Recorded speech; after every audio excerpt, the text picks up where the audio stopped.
Realmente el oído puede variar esa percepción de lo real. El oído, tú lo cambias y el oído te cambia la realidad. Cuando nuestro cerebro recibe información contradictoria, realmente lo acusa. Dependiendo del grado y la gravedad de esa descoordinación o incoordinación de estímulos y de información, entonces tenemos ilusiones que son realmente espectaculares. Ilusiones como esta. Pa, pa, pa. ¿Qué es lo que oyes? Pa, pa, pa. ¿Pero qué pasa si cambiamos la imagen? Pa, pa, pa. Pa, pa, pa. Pa. El sonido no ha cambiado. En las dos imágenes escuchas ba, con B. ¿Es una ilusión? Se conoce como efecto McGurk. Concéntrate de nuevo. Mira la parte derecha de la pantalla. Pa, pa, pa. Ahora la parte izquierda. Pa, pa, pa.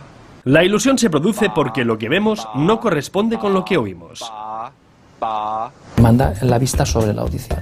Cuando cerramos los ojos, lo que oímos realmente es lo que ocurre realmente, que es el sonido BA, de barca. Y cuando los abrimos, entonces interferimos esa BA de barca por PA de palma. Ilusiones como esta nos dan la clave de cómo funcionan nuestros sentidos.